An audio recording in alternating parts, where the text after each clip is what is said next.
The rain came down in sheets that afternoon, turning the red clay roads of Willow Creek, North Carolina, into rivers of mud that swallowed the tires of Evelyn's old pickup truck. She gripped the steering wheel until her fingers ached, the wipers slashing back and forth like accusations she could not outrun.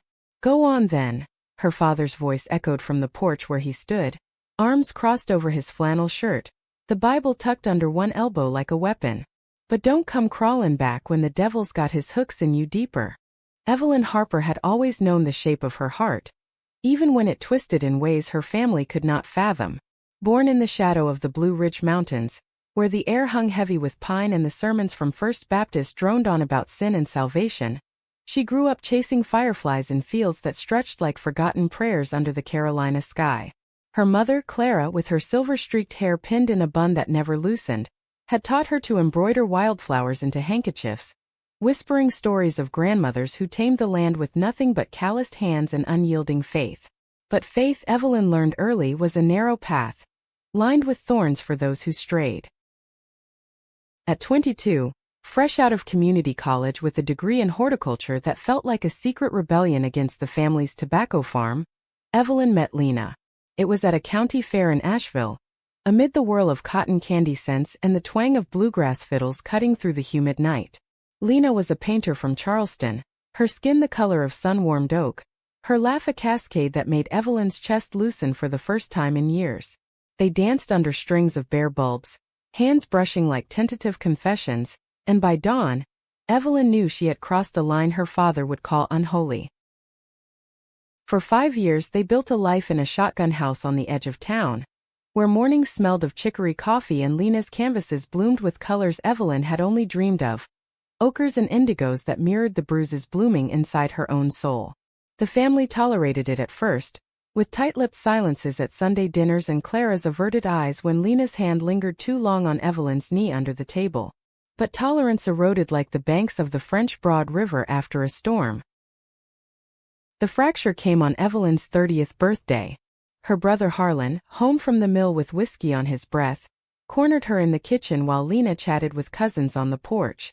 "You think you're clever, hide in what you are?" he slurred, his face inches from hers, the reek of sour mash making her stomach turn. "Mama cries herself to sleep over you. Daddy says you're a blight on the bloodline." Evelyn shoved him away, her voice steady despite the tremor in her limbs. "I'm your sister, Harlan. Blood don't lie about that." But he laughed, a hollow bark that echoed the thunder rolling in from the west. "Blood? You're poison in our veins, Evie. A sinner plain and simple." Word spread like kudzu through Willow Creek. By evening the family gathered in the living room, the air thick with the scent of fried okra and unspoken verdicts. Clara sat ramrod straight on the floral sofa, her rosary beads clicking like a metronome of judgment. Evelyn's father, Amos, paced the worn oak floorboards, his boots leaving muddy prints that no one bothered to clean. Lena stood beside Evelyn, her hand a quiet anchor in the storm, but when Amos turned his gaze on her, eyes narrowed to slits, voice dropping to a gravelly timbre that had once commanded fields of workers, it was Evelyn who felt the blow land deepest. "You're tearing this family apart," he said, not looking at her directly, as if naming her sin would summon it into the room. "The Lord's got no place for what you two got going on. It's unnatural. A temptation from the pit." Clara nodded, tears carving clean paths through her powder, but her words were the sharpest blade. "We raised you better, Evelyn Grace, to know right from wrong. This ain't love. It's a shadow pulling you down to hellfire." Evelyn's throat closed around the plea she wanted to utter. "This is love, Mama. The kind that mends what's broken," but it died unspoken, choked by the weight of generations who had buried their own truths under layers of scripture and soil. Lena tried to bridge the chasm, her voice soft as marsh grass. "Mr. Harper, Mrs. Harper, we don't mean to hurt anyone. Evelyn's heart is pure. She's the kindest soul I've ever known." But Amos cut her off with a wave, his face hardening like the granite quarried from the hills. "Kindness don't excuse abomination. You best leave now, girl, before I forget my manners." Harlan snorted from the corner, arms folded, a smirk twisting his lips. The room spun for Evelyn then, the walls closing in with the scent of magnolias wilting in the vase on the mantel, symbols of a South that clung too tightly, smothering what it could not control. She packed that night, the rain a relentless drumbeat on the tin roof, mirroring the ache in her chest. Lena helped, folding clothes into duffels with hands that trembled not from fear, but from the quiet fury of loving someone who was being torn away. "We'll go somewhere they can't touch us," Lena whispered, pressing a kiss to Evelyn's temple, her lips tasting of salt and resolve. "Charleston, maybe. Or up north, where the air's cleaner for breathing truths." Evelyn nodded, but doubt coiled in her gut like Spanish moss. Could she outrun the echoes? The sermons that branded her? The love she had dared to claim, now poisoned by the ones who should have cherished it most? Dawn broke gray and sodden as they loaded the truck, the mountains looming like silent judges on the horizon. Clara appeared on the porch, shawl wrapped tight against the chill, her face a mask of regret she would never voice. "Evelyn," she called, voice cracking like dry leaves. Evelyn paused, one hand on the door handle, the other clutching the locket Clara had given her on her 16th birthday. A silver oval etched with a dove, symbol of peace she had long since lost. "Mama!" But Clara only shook her head, eyes glistening. "Pray for forgiveness, child. Before it's too late." The door slammed behind her as she retreated, leaving Evelyn adrift in the downpour. The words a brand seared into her skin. They drove north that day, the radio humming low with Dolly Parton's laments about working 9 to 5, a soundtrack to the unraveling. Lena's hand rested on Evelyn's thigh, a tether to the life they were fleeing toward, but the miles only amplified the hollow in Evelyn's chest. Willow Creek receded in the rearview, its steeples and silos fading into memory, yet the verdict lingered: sinner. The word tasted like ash, coating her tongue, making every breath a confession she had not chosen. In the weeks that followed, they settled in a rented cabin outside Asheville, the city lights a distant glow that promised anonymity but delivered isolation. Evelyn threw herself into landscaping jobs, tending azaleas for strangers who smiled politely but never asked about the shadows under her eyes. Lena painted, her canvases growing darker, strokes of midnight blue bleeding into crimson wounds.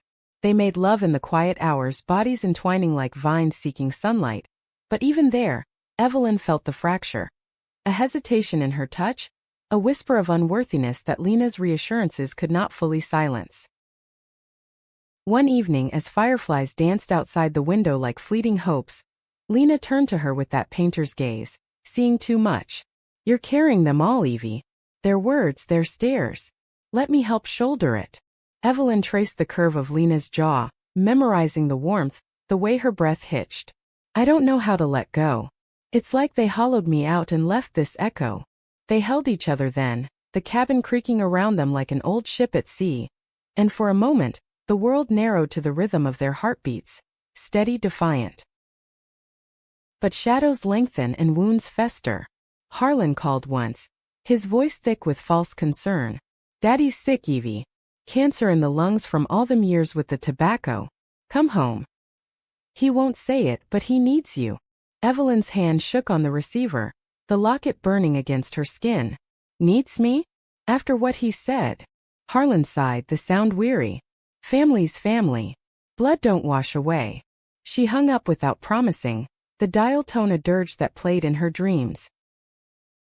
Summer swelled into autumn, leaves turning to fire along the parkways, and Evelyn found solace in the earth, planting bulbs that promised spring's return, a metaphor she clung to like a prayer.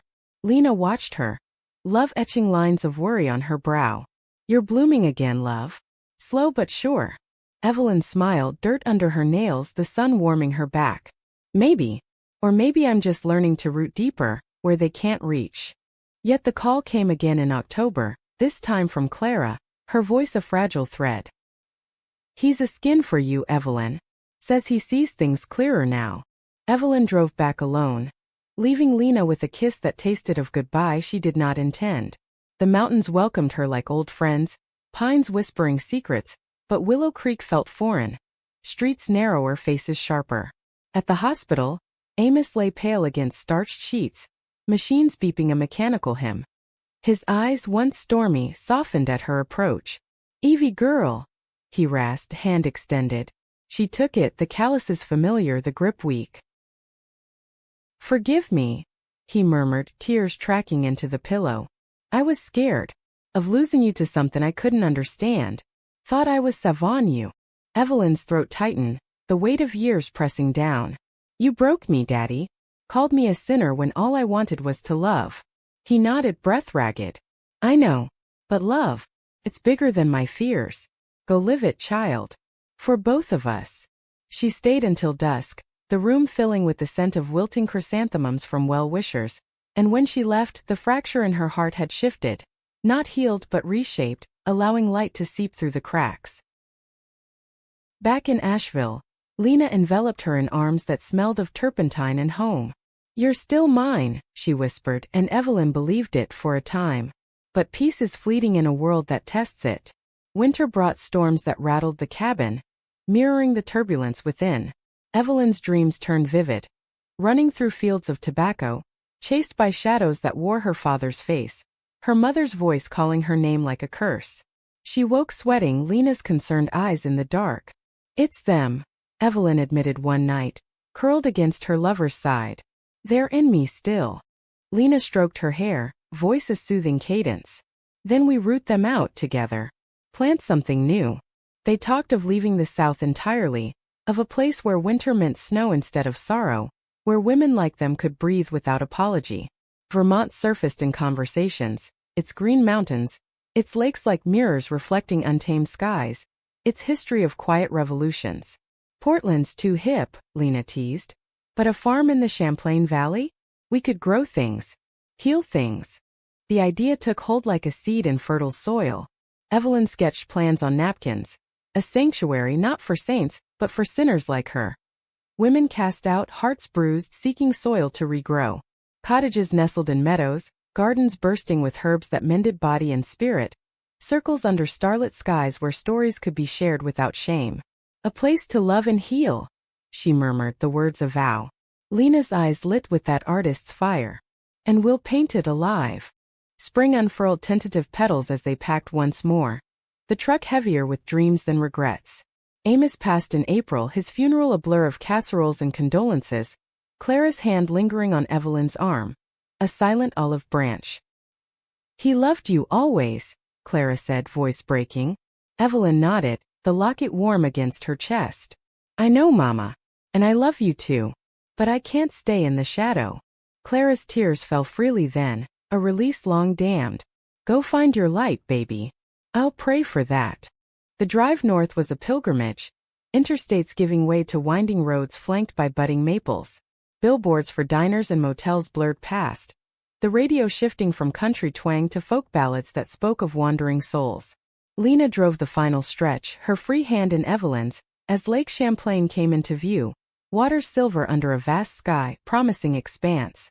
They found the property in Eden Falls, a forgotten farmstead on the outskirts of a town that bore the same name. Eden, Vermont. Rolling hills cradled weathered barns, wildflowers nodding in the breeze, the air crisp with the scent of earth awakening. The realtor, a wiry woman named June with laugh lines etched deep, handed over the keys with a knowing smile. Folks round here value their space. And their stories. Evelyn traced the doorframe of the main house, imagining laughter echoing through its halls, hands clasped in solidarity. That's what we're here for, she replied, voice steady for the first time in months. That night, under a quilt of stars, they lay on the porch, the lake a dark ribbon in the distance. This is home, Lena said, her head on Evelyn's shoulder. Evelyn breathed deep, the words settling like dew on parched ground. Home. Not a place but a becoming. The first winter in Eden Falls tested them like a forge, hammering at the fragile architecture of their dreams. Snow blanketed the farm in a hush that amplified every creak, every doubt. Evelyn rose before dawn, breath fogging the air as she shoveled paths to the half-renovated cottages, structures her father would have called fool's follies. But here in this northern exile they stood as beacons. Lena, ever the optimist, painted murals on the interior walls. Women entwined in vines of ivy, faces tilted toward an unseen sun, symbols of growth amid entanglement. But the land resisted. Frost heaves cracked the foundation of the herb garden Evelyn had plotted so meticulously, burying her lavender starts under ice that mocked her efforts. Bills piled like drifts against the kitchen table. The bank's letters crisp and unyielding. "We need help," Evelyn admitted one evening, steam rising from mugs of chamomile as they huddled by the wood stove. Lena's brush paused mid-stroke on a sketch of the sanctuary's communal hall. "We need women. Ones who'll see what we're building and pour their sweat into it." Word spread slowly, as it does in small towns where gossip travels on the wings of blue jays. June, the realtor, mentioned it at the general store, her voice carrying over bins of apples. "Evelyn and Lena up at the old Whitaker place. They're turning it into something for folks like them. Women healing from hard knocks." Eyebrows arched, but so did curiosities. The first arrival came in November, a greyhound rumbling to a stop at the edge of town, disgorging Harper Voss, a lanky architect from Portland, Oregon, her short-cropped hair dusted with road grime, eyes the color of storm clouds. Harper had fled a firm that prized her designs but not her dates with women who wore leather jackets and rode Harleys. "They called it diversity hiring," she said over dinner that first night, her laugh brittle as she forked into Lena's venison stew. "But when I brought my girlfriend to the holiday party, it was all side eyes and whispers. I designed skyscrapers that touched the clouds, but I couldn't touch her hand without feeling like I was falling." Evelyn listened, the firelight dancing on Harper's angular face, seeing echoes of her own banishment. "Stay," she said simply. "Build with us." Harper did, her hands steady as she drafted blueprints for the sanctuary's heart. A library circled by armchairs, walls lined with books on resilience and roots, windows framing the ever-shifting lake. Together they felled pines for beams, the axe bites rhythmic against the cold, each swing a release. But joy fractured under pressure. Lena's paintings sold sporadically, her Charleston gallery connections fraying like old canvas, and doubts crept in like fog off the water. "What if this is just another dream we'll wake from?" she confessed one night, curled against Evelyn in the loft bed, the wind howling outside. Evelyn held her, tracing the curve of her spine, the intimacy a quiet sacrament. "Then we dream again. Together." Words, though, proved insufficient against the gale. February brought a nor'easter that tore shingles from the roof, flooding the kitchen with meltwater that ruined sacks of heirloom seeds Evelyn had ordered from Carolina contacts. Tomatoes fat as hearts, okra pods curved like questions. She waded through the muck, salvaging what she could, tears mixing with the chill. "It's a sign," she muttered, though she didn't believe in omens anymore. Harper found her there, sleeves rolled to elbows, offering a thermos of coffee black as midnight. "Signs are for sailors, Evelyn. We're farmers. We replant." Replanting came with reinforcements. Riley Thorne arrived in March, thaw turning the roads to slurry, her Subaru caked in mud from a cross-country haul from Montana's Bitterroot Valley. Riley was a therapist, mid-40s, with silver threads weaving through her dark braids, her presence calm as a mountain stream, eyes brown and deep, holding stories of clients she pieced back together after betrayals that left them shattered. "I left my practice when the town elders decided my lifestyle made me unfit for counseling their daughters," she said, unpacking crates of therapy journals and sage bundles. Irony of ironies, they needed healing most from the very rules they enforced. Riley's arrival shifted the air, like sunlight piercing clouds. She led circles in the barn, voices tentative at first, Harper speaking of corporate glass ceilings that reflected her own invisibility, Lena of the blank canvas of loneliness before Evelyn. Evelyn shared sparingly, her southern drawl thickening with emotion. "My family named me sinner for loving a woman, branded me like cattle. But here," she gestured to the rafters, cobwebs silver in the lantern light. "Here we're rewriting the scripture." Lena watched these gatherings with a painter's eye, capturing fragments on paper, hands linked across a circle, faces illuminated by candle flicker, the raw beauty of vulnerability. Yet beneath the communal warmth fissures widened. Evelyn threw herself into the soil, knees bruised from weeding, back aching from hauling compost, as if exertion could bury the past. Lena withdrew into her studio, brushes flying faster, colors bleeding into abstraction, storms of gray and violet that mirrored the unrest in her heart.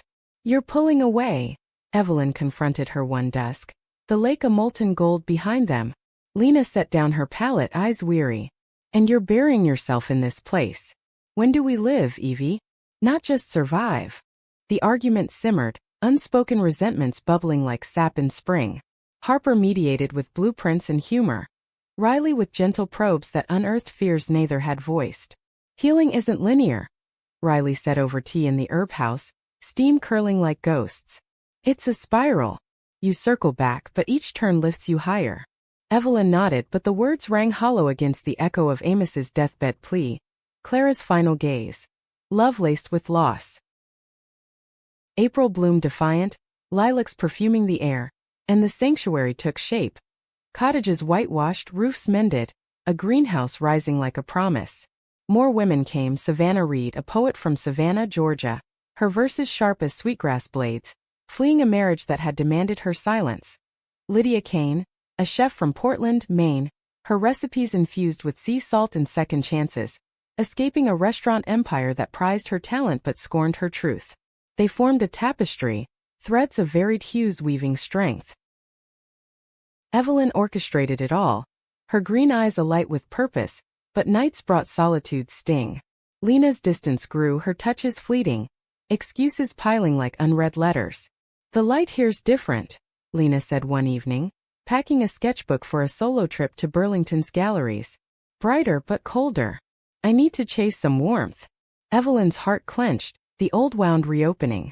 Is it the place? Or me? Lena cupped her face, thumb brushing a tear. It's us, love. We've been running so long we've forgotten how to stand still. She left for 3 days, the farm echoing with absence. Evelyn wandered the lakeshore, pebbles crunching underfoot, water lapping like unanswered questions. Riley found her there, shawl draped over shoulders, thermos in hand. Grief wears many masks, she said, settling on a driftwood log. Evelyn stared at the horizon, where sky met water in seamless blue. I thought this was redemption, building something holy from the ruins. Riley's voice was steady, a anchor. It is. But redemption asks for your whole self. Not just the builder, but the broken one too. Lena returned with sketches of cityscapes alive with color, and a confession wrapped in apology. I was scared we'd become the very thing we fled. A love worn thin by duty. They reconciled in the greenhouse that night, amid the humid scent of germinating soil, hands rediscovering paths long mapped, whispers weaving vows anew. We'll grow with it, Evelyn murmured, forehead to Lena's. Not despite. Summer solstice marked the sanctuary's soft opening. A bonfire on the meadow, faces aglow with shared stories. Savannah recited poems of phoenix feathers and forgotten altars. Lydia served feasts of foraged ramps and hope. Harper unveiled the library, shelves groaning with tomes on queer histories and herbal lore. Riley facilitated, her circles expanding to include townsfolk, June among them, her laughter a bridge. Evelyn stood at the periphery, Lena's arm linked with hers, watching embers rise like prayers.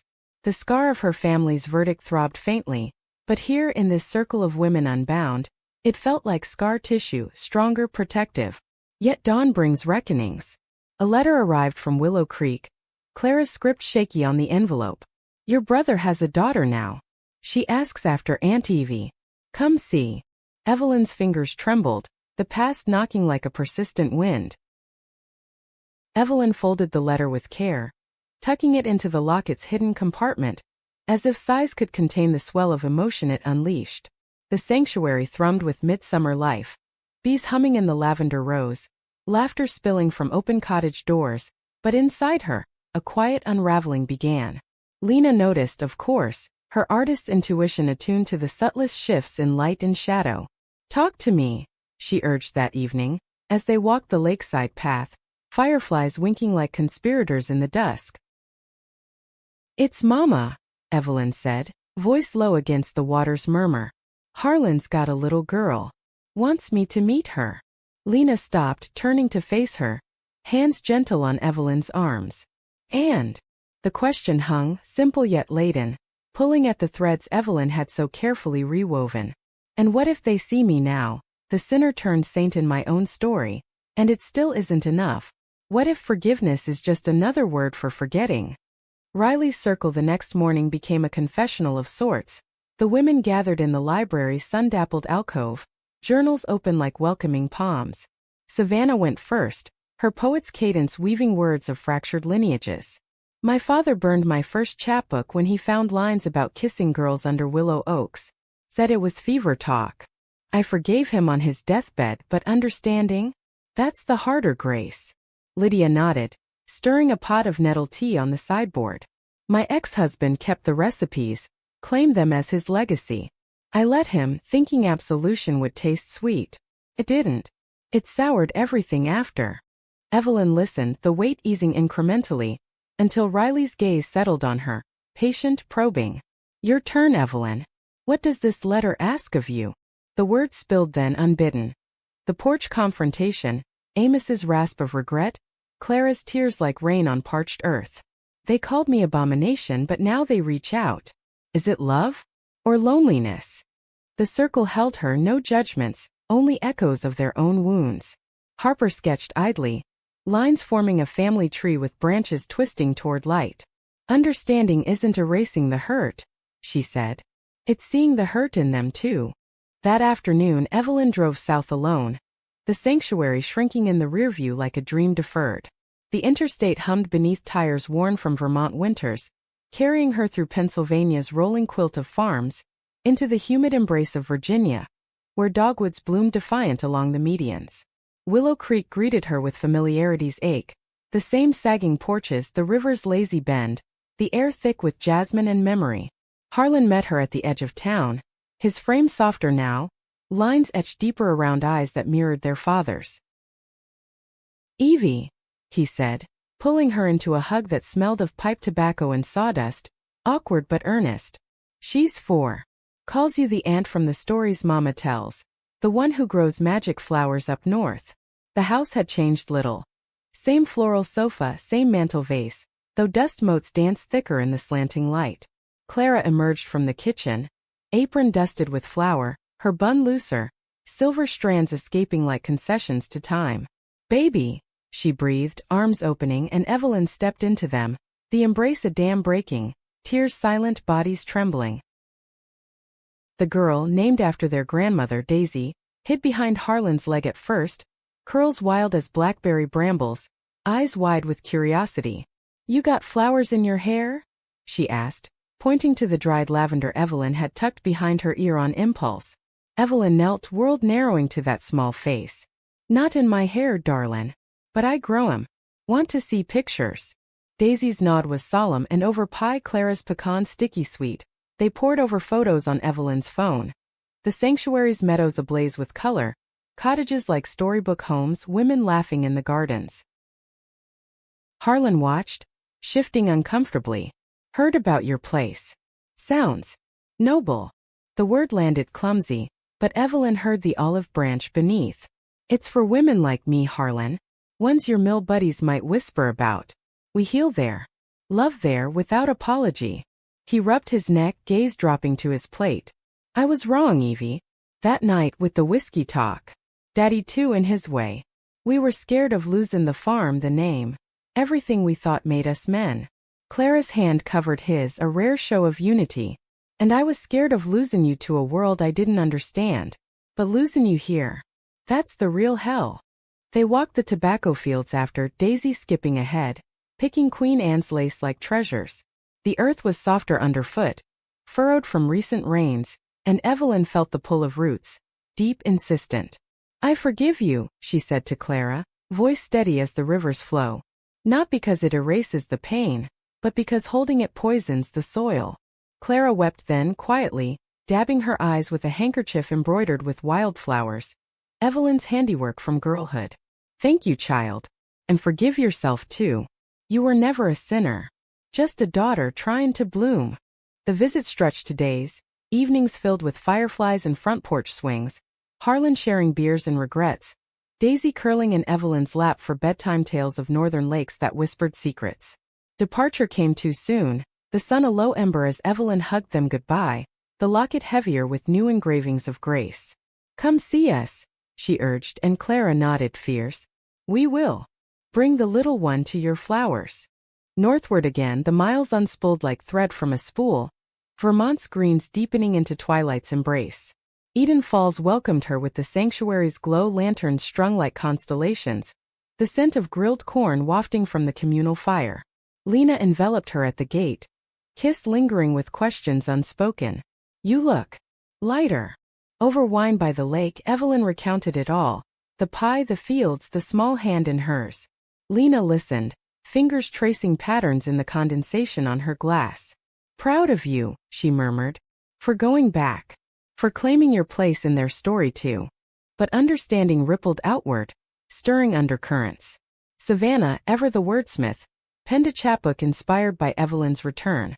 Verses of prodigal daughters and pardons etched in clay. It sold at the local market, drawing more souls to the sanctuary. Women from Burlington's cafes, Montpelier's halls, seeking circles where shame dissolved like mist. Riley expanded the sessions, incorporating art therapy. Lena guiding brushes across paper, Harper designing mandalas of reclaimed strength. Lydia's kitchen became a hearth, soup simmering with stories shared over spoons. Yet harmony harbored hidden strains. Harper confessed one harvest moon, as they stacked cordwood, her voice edged with fatigue. This place saves me daily but nights. I dream of Portland's rain, the girlfriend who left because I chose exile. Evelyn paused, axe resting on her shoulder. Then invite her here. Let the sanctuary hold space for mending that too. Harper's laugh was wry. Optimist. But maybe. The gesture extended, letters, calls, culminating in a weekend visit that unfolded awkward at first, then tender. Hands rediscovering under the same roof where others had found their footing. Lena too grappled with ghosts. A package arrived from Charleston, old canvases, her ex-scholar's note clipped inside. Miss your fire. Room for return. Temptation flickered. A siren's call to the south's sultry muse. What if I go back? She asked Evelyn one dawn, lake fog cloaking them like a veil. Evelyn's heart stuttered, but she met her gaze, green eyes clear. Then go. But know this is your home too. Our love isn't chained to places. It's the roots we carry. Lena stayed, the canvases repurposed into sanctuary murals, colors bleeding into communal walls. Fall painted the hills in russet and gold, leaves carpeting paths like offerings. Clara's visit came in October, Daisy in tow, the pair arriving by train to Burlington, then taxi to Eden Falls. The sanctuary opened its arms. Tours of greenhouses bursting with late blooms, circle time where Daisy marveled at aunties who love like in the stories. Clara wandered the library, fingers trailing spines, pausing at a volume on queer theology. Amos would have grumbled, she said softly to Evelyn, but he'd have seen the good, the light. Over dinner, Lydia's harvest feast of squash and sage. Clara shared fragments of Willow Creek. The farm sold to a co-op, Harlan softer with age. The church's new pastor preaching inclusion like a quiet revolution. Daisy took to Riley instantly, braiding wildflowers into the therapist's hair during a meadow walk. You're like a wise tree, the child declared, and Riley chuckled, eyes misting. And you're the spark that keeps it growing. That night, under a canopy of stars, Clara pulled Evelyn aside, the lake a silver thread nearby. You've built something holy here, Evie. Not like our old pews but real. Women lovin', healin'. I'm proud. The words landed like balm, sealing old fissures. As leaves fell, so did barriers. Harper's girlfriend returned, not for good, but for starts, weekends turning to shared blueprints, love rebuilding beam by beam. Savannah's chapbook birthed readings in town halls, voices amplifying the sanctuary's call. Lydia mentored apprentices, her kitchen a forge for futures. And Evelyn, with Lena beside her, felt the spiral turn upward, understanding not a destination, but a path walked hand in hand. Winter whispered warnings, but they met it fortified. Solstice circles larger, fires brighter. Clara left with promises of spring returns, Daisy clutching a pressed leaf from the lakeshore. For magic, she said. Evelyn watched the train depart, Lena's warmth at her back, and knew forgiveness was not erasure, but expansion. A heart grown vast enough to hold both wound and wonder. The sanctuary in winter wore resilience like frost on evergreens, branches heavy but unbroken. Evelyn rose with the sparrows, breath clouding as she checked the greenhouses. Pain steamed from the warmth within, where basil and thyme defied the freeze, scents evoking Carolina summers long buried. Lena sketched by the wood stove, her lines fluid now, capturing the women's faces in repose. Savannah's chin lifted defiant, Lydia's hands kneading dough with meditative grace. Harper hammered away at the new workshop, her girlfriend, now partner Claire, a mechanic with grease-streaked forearms and a laugh like gravel under tires, collaborating on solar installations that promised off-grid autonomy. Riley's role deepened, her sessions evolving into retreats. Weekends where women arrived burdened, departed lighter, journals filled with affirmations scrawled in ink that bled like healed scars. One such arrival shook Evelyn to her core. Elise Warwick, a journalist from Raleigh, North Carolina, her notebook clutched like a shield, eyes shadowed by investigations that had cost her everything. "I wrote exposés on conversion camps," Elise said over cocoa in the library, voice edged with fatigue. "Brought down a few, but my editor buried the series when donors complained. Called it divisive. Then my partner left," said the spotlight scorched us both. Evelyn saw her younger self in Elise's tremor. The firebrand branded. "You're safe here," Evelyn assured, guiding her to a cottage overlooking the frozen lake.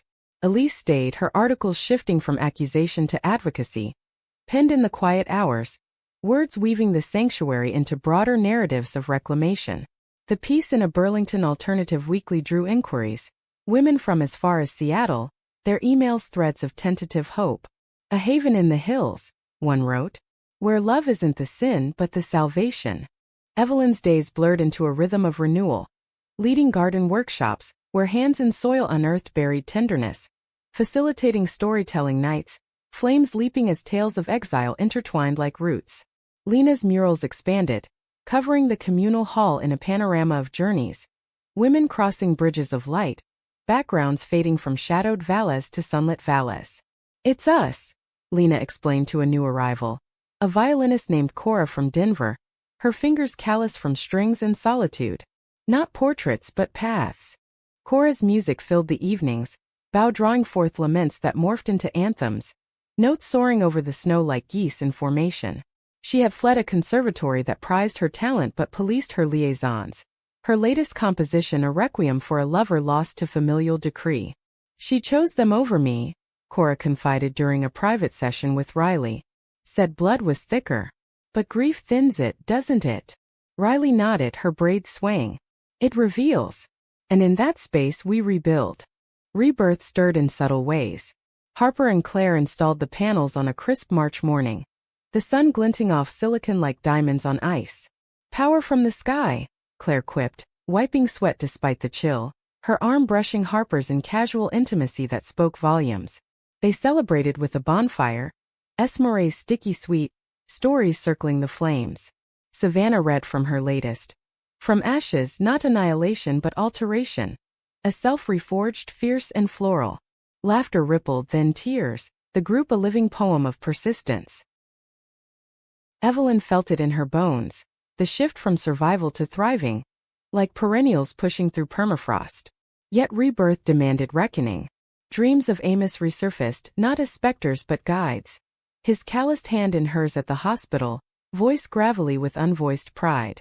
"Live it, child," she wrote to Clara, letters sealed with lavender, chronicling the sanctuary's pulse, the first retreat's success, Cora's recital drawing townsfolk who lingered, curious and kind. Clara's replies came scented with home, enclosures of pressed magnolia leaves. "Daisy's drawn your flowers. Says she'll visit when the snow melts. Proud of my girl, build in beauty from brambles." Lena's evolution mirrored it, her canvases venturing outward, commissions for the local co-op, portraits of Eden Falls elders who shared tales of queer kin hidden in attics and barns. "You're blooming," Evelyn teased one afternoon, finding her palette splattered in the studio, sunlight slanting through eaves. Lena pulled her close, paint transferring to Evelyn's sweater like a mark of claim. "We both are. This place. It's fertilizing us." Their love deepened in these reclaimed spaces. Walks along thawed shores, hands entwined, conversations meandering like the lake's inlet streams, unhurried, profound. Spring erupted in verdant fury, mud sucking at boots as the women tilled expanded plots. Elise's article bloomed into a podcast series, Sanctuaries Unseen, episodes recorded in the library, voices layered like harmonies. Lydia on nourishment as metaphor, Riley on the psychology of place. Listeners responded, donations trickling then flowing. Volunteers arriving with tool belts and tender hearts. One, a botanist named Eliza from Boston, brought rare seeds. Echinacea for immunity, yarrow for courage. Heard your story on the air, she told Evelyn, planting alongside her in the rain-soft earth. Reminded me of my own mother who prayed away my crushes on girls. It's the answer I needed then. The retreat center formalized, weekends booked solid. Yoga on the meadow, led by a newcomer, Ellie, a former dancer whose body had betrayed her dreams but not her spirit. Herbalism circles where Evelyn taught tinctures for heartache, her southern lilt weaving folklore with fact. Passion flower for the restless mind, she'd say, vials glinting like elixirs. Calendula for wounds that linger. Women left with baskets brimming, but more with spirits fortified. Hugs at departure fierce, promises to return. Evelyn's inner landscape mirrored the outer. Scars fading to silver, not gone but integrated, like veins in quartz. She led a solo ritual one solstice eve, alone on the lakeshore, stones arranged in a spiral, each representing a layer shed. The sinner's label, the family's fracture, the flight's fatigue. As moonrise silvered the water, she whispered releases, voice carried on the breeze. Returning to the hall, Lena waited, arms open, their embrace a renewal vow. You're radiant, Lena murmured. Evelyn smiled, tracing her lover's lips. Because I'm whole. Finally. Challenges arose as rebirth does not preclude reign. A town council meeting tested boundaries, whispers of zoning concerns, from holdouts wary of the sanctuary's specialized focus. June rallied allies, her realtors charmed disarming skeptics. It's good for Eden Falls. Brings life, not controversy. Evelyn testified, voice steady. We're not hiding. We're healing. And in healing we all rise. The measure passed narrowly, but the victory tasted of solidarity. Post-meeting potluck at the farm, locals mingling with residents, barriers blurring like ink in water. Clara and Daisy's return in June was a pinnacle. The child dashing through gardens, exclaiming over butterflies, while Clara toured with wide-eyed wonder. Like Eden truly, she said, touching a mural where southern motifs intertwined with Vermont vines. Over a circle, Clara included, tentative at first, stories bridged divides. Her confessions of quiet rebellions, like harboring a neighbor's gay son in the 70s attic. Feared for my soul, she admitted. But love fears nothing in the end. Daisy crowned her with dandelions, declaring, Grandma's a queen. Laughter sealed it, a family reforged not in blood alone, but in boundless grace. As summer waned, the sanctuary pulsed with purpose. Harvest festivals where preserves were jarred and shared, music nights with Cora's fiddle calling dances under twilight.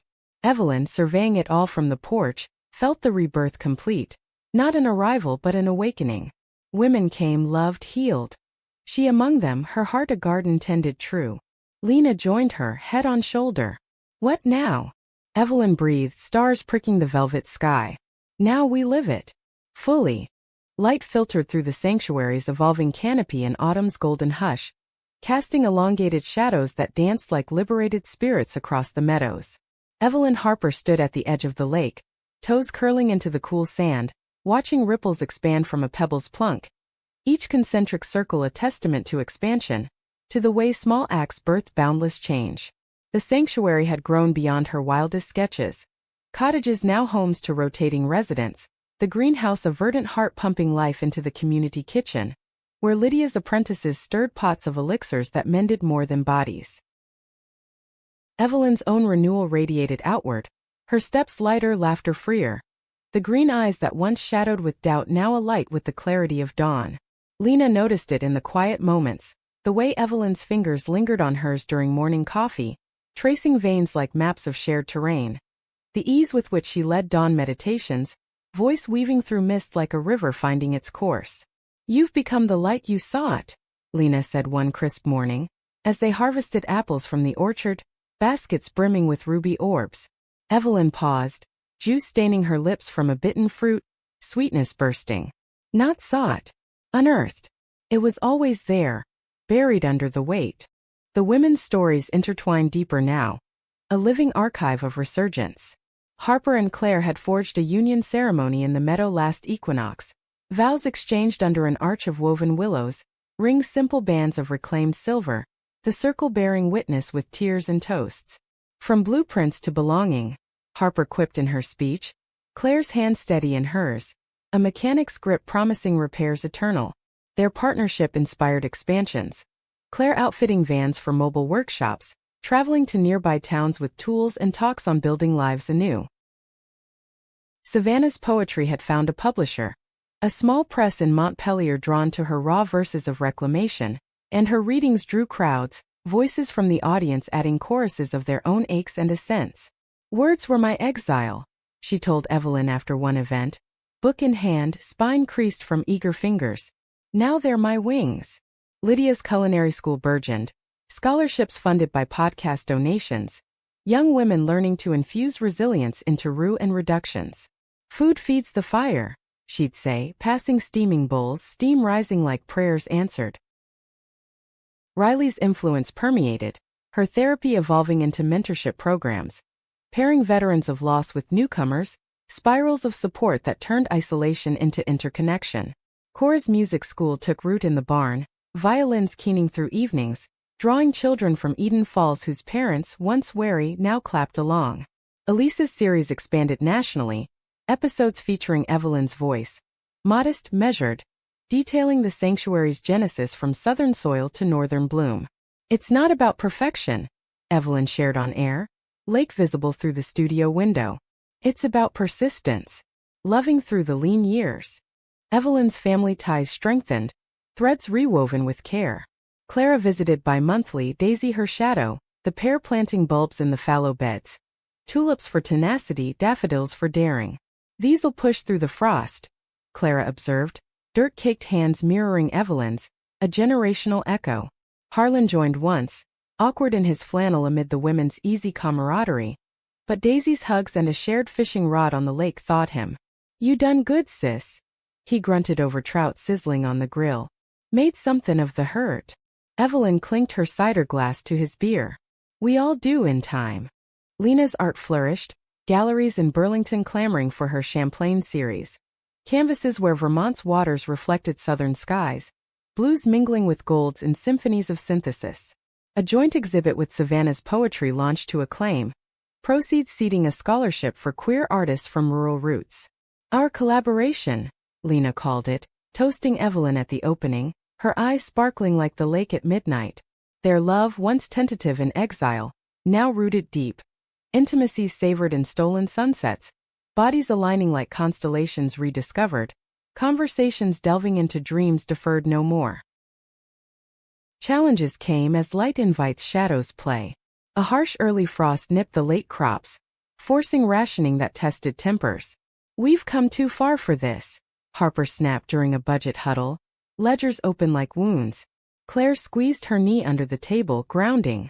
Riley facilitated a crisis circle, voices venting until ideas emerged. Community shares, winter markets in town.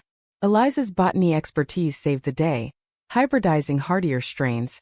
Resilience in the roots, she quipped, vials of pollen like golden promises. Personal tempests brewed too. Cora confessed a relapse, reaching out to her ex in a moment of midnight weakness, only to face rejection anew. Thought rebirth meant forgetting, she wept in Riley's office, violin case forgotten by the door. Evelyn sat with her on the porch after. Mugs of mulled cider steaming.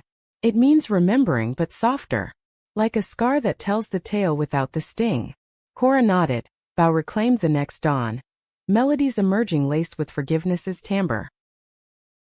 Elise faced backlash, trolls flooding her inbox after an episode on family estrangements, echoes of Evelyn's own verdicts. They call it propaganda, she vented over dinner, fork stabbing potatoes. But it's pulse. Real lives. The sanctuary rallied. Letters of solidarity. A group op-ed in the local paper. Words wound, Savannah penned in the piece. But words also wing us. Evelyn's own trial came subtly, a doctor's visit revealing fatigue's toll. Iron low from relentless giving. Rest, Lena insisted, bundling her into bed with trays of Lydia's tonics. The women stepped up. Harper managing gardens, Riley leading meditations, a chorus of care that humbled Evelyn. "This is rebirth too," Riley said during a bedside talk, sunlight patterning the quilt. "Receiving as you've given. The cycle complete." Winter solstice brought culmination. A lanternlit festival, paper glows launched on the lake, each bearing a woman's wish. Harper's for enduring partnership, Savannah's for verses unbound, Cora's for harmonies healed. Evelyn's read simply, "To shine shared." As lights bobbed into darkness, transforming to stars on water, Clara, visiting with Daisy, squeezed her hand.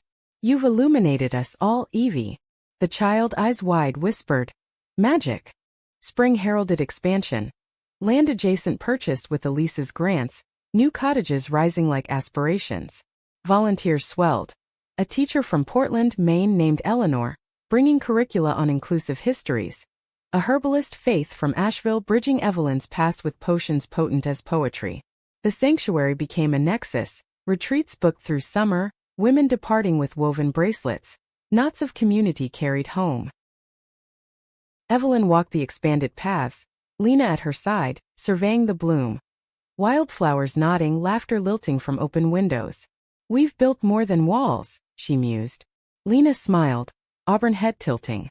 "We've built belonging." Their kiss sealed it, soft as petal fall. A love reborn in the light they had kindled. As leaves green to full canopy, Evelyn penned a letter to the ether. Perhaps to Amos, perhaps to the girl she once was. The sinner label sloughed like old skin. What remains is sacred. The sanctuary thrived, a beacon drawing souls from shadows. Evelyn its quiet steward, reborn, radiant, rooted in love's enduring earth. Dawn crested Lake Champlain in a symphony of pinks and golds, gilding the sanctuary's rooftops like a benediction long awaited. Evelyn Harper lingered on the porch, coffee steaming in her mug, the air alive with birdsong and the faint chime of wind bells hung in the orchard. Gifts from Eleanor, the teacher whose lessons now echoed in children's voices during summer camps. The sanctuary had transcended its humble origins, a living testament to light's persistence. Paths paved with crushed quartz sparkling underfoot, communal gardens yielding abundance shared at farm stands in Eden Falls, where locals once whispered now bartered with smiles. Evelyn's heart, once a chambered nautilus of grief, unfurled fully now, chambers flooded with the warmth of witness. She watched Daisy, now 6, chase fireflies with Cora's young pupils, her laughter a cascade unmarred by the world's weights. Clara, ever the matriarch in her quiet way, had taken to seasonal stays, her embroidery hoop busy with motifs inspired by Lena's murals, interlocking hearts stitched in threads of emerald and rose. "Brings the south north," she'd say, needle flashing, while Harlan, visiting sporadically, fished with Claire, their banter a bridge of baits and beers. The women's legacies layered like strata in the hills. Harper and Claire's solar enterprise powered neighboring farms, their home a cottage addition with a nursery. Whispers of expansion into family. From exile to embrace, Harper toasted at a harvest gathering, Claire's hand on her swelling belly, the circle erupting in cheers that scattered geese across the lake. Savannah's second collection, Roots Rewoven, topped regional lists, her readings now hybrid events blending verse with Riley's guided reflections. Attendees leaving not just inspired, but integrated, parts of a larger narrative. Lydia's Academy graduated its first cohort, young chefs venturing forth with recipes inscribed in leather-bound books. Sanctuary soups for souls adrift. One, a shy girl from Bar named Evie, an unwitting echo, returned months later, apron pristine to guest teach. "You gave me flavor for my fire," she told Lydia, hugging fierce. Riley's mentorships formalized into a fellowship, funded by national grants Elise's advocacy secured, drawing psychologists eager to study healing psychology. "It's not therapy in a vacuum," Riley explained to a documentary crew filming on site, camera panning to women in circle, hands linked. "It's ecosystem. Each woman a vital thread." Cora's conservatory swelled, strings and winds harmonizing in the barn-turned hall, concerts spilling into town squares where elders tapped toes to tunes of triumph. Her ex attended one, uninvited but welcomed, a tentative truce forged over postlude coffee. "Music mends," Cora said simply, bow resting. Eliza's botany program hybridized heirlooms with hardiness, seed banks bursting. Evelyn's Carolina tomatoes thriving beside Vermont squash, a fusion of soils. Faith's herbals became staples, tinctures bottled with labels etched in poetry.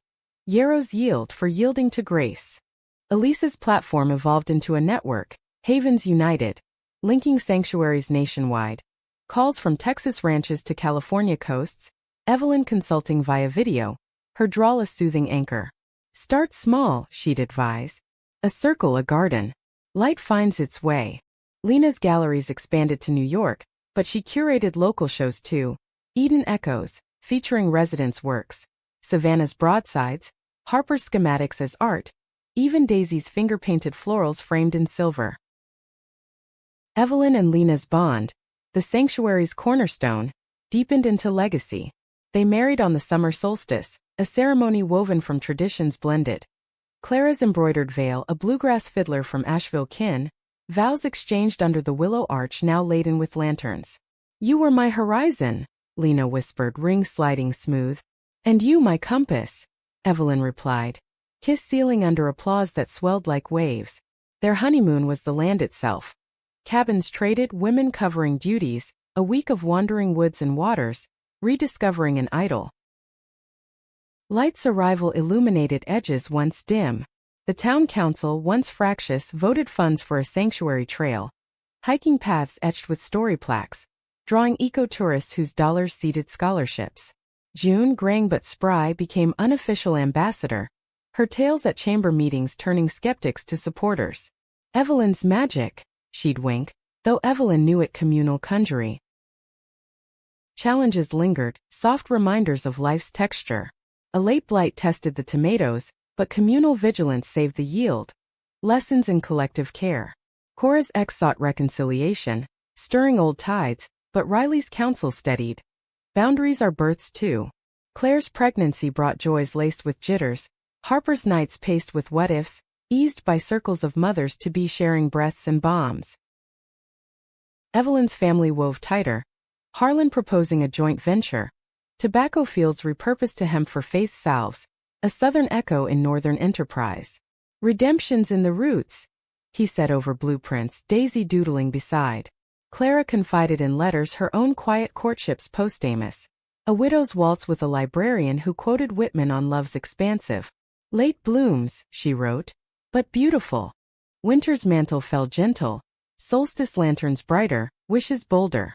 Evelyn launched them with Lena, lights merging on water. A constellation of continuums. Daisy, taller now, read hers aloud. For aunties who shine forever. The circle closed, arms encircling, voices a low hymn of gratitude. As snow softened to spring, the sanctuary pulsed eternal.